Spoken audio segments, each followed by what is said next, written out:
تو بھائی آنیسٹلی بتاؤں تو اصل مین سسپیکٹ یہ پمپ نہیں تھا، مین سسپیکٹ تھا یہ کرسیاں جو کہ پچھلے 4 ماہ سے ہمارا درد سر بن کے رہ گئی تھی۔ آدمی اگر کوئی بھی اپنا بزنس شروع کرتا ہے تو اسے پہلے بڑا بھاگنا پڑتا ہے۔ ابھی ہمیں بھی بھاگنا پڑ رہا تھا، تو یہ تو صرف کرسیاں تھی، باقی جو ہمارا سامان تھا اس کے لیے ہم نے تقریباً 1.5 ماہ ہو گئے تھے بھاگتے ہوئے، لیکن اب یہ ہمیں کرسیاں مل چکی تھی۔ کرسی تو کرسی ہے، وہ چاہے وزیر اعظم کی ہو، چاہے وہ میٹرو بس کی ہو یا اورائن لائن ٹرین کی ہو، کرسی تو کرسی ہے۔ پاکستان میں ہمیشہ کرسی کا رولا رہے گا۔ بھائی کرسی کا رولا مکانے کے لیے ہم صبح جلدی اٹھے، تب تقریباً 1 بج چکا تھا۔ تو بھائی ہم پہنچے اس جگہ پہ جو کہ ایک لیڈیز ہال تھا۔ لیڈیز ہال دیکھ کر دل باغ ہو گیا، لیکن جب ہم لیڈیز ہال کے اندر گئے تو بھائی ایسا لگا کہ ہم کسی راکشس کی گفا میں آ گئے ہیں۔ تو بھائی کان چاہے کوئلے کی ہو لیکن اس میں ہیرا مل ہی جاتا ہے۔ بھائی ہیرا نہ بھی ملے کوئلہ تو ملتا ہے نا، آج کل کوئلہ بھی بہت مہنگا ہے، اور یہ گلوب بھی ایک کوئلے کی طرح تھا، لیکن چاچے نے اس کوئلے کو بھی توڑ دیا اور اس کو رضائی کے تھلے چھپا دیا تاکہ یہ بندے لے نہ جائیں۔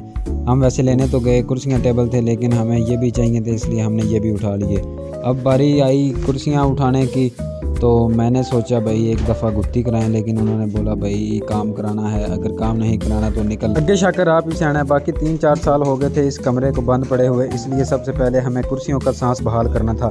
بھائی اب 3-4 سال ہو جائیں ایک کمرے میں تو بھائی سانس تو بند ہو جاتا ہے نا، اس لیے ہم نے کرسیوں کا سانس بحال کرنے کے لیے انہیں باہر نکالا، اور اس چاچے نے کرسیاں نکالنے میں ہمارا ڈاکٹر کا ساتھ دیا۔ باقی ہمیں کرسیوں کے ساتھ ٹیبل وغیرہ بھی چاہیے تھے، یہ پکا نہیں چاہیے تھا بالکل۔ ہم نے ٹیبل بھی اٹھا لی، کرسیاں سب تمام باہر رکھ دی، اور اس کے بعد ہم نے اپنی چادر چوکی، کیونکہ بھائی اندر گھٹا بڑا تھا، اس لیے ہم نے اپنا بھی سانس بحال کرنا تھا۔ ایک کرسی رہ گئی تھی، اس کا کافی رولا بنا، لیکن ہم نے یہ بھی اٹھا لی۔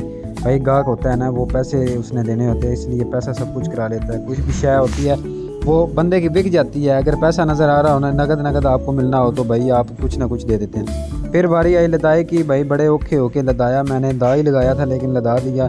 لدو کے رکشے پہ ہم نے رسی ماری اور پھر ہم نے پیسے گنے، 3-4 مرتبہ ہم نے پیسے گنے بھائی، تاکہ زیادہ نہ چلے جائیں۔ جب آپ گراہک ہوتے ہیں، آپ کچھ شے خرید رہے ہوتے ہیں تو آپ بھائی پیسہ بچانے کی کوشش کرتے ہیں، آنا نہ پائی آپ بچاتے ہیں، لیکن اگر آپ دکاندار ہیں تو آپ کی کوشش ہوتی ہے بھائی ساری سان دے جائے۔ آخر پہ ہم نے یہ سب تمام چیزیں بھی اٹھا لی۔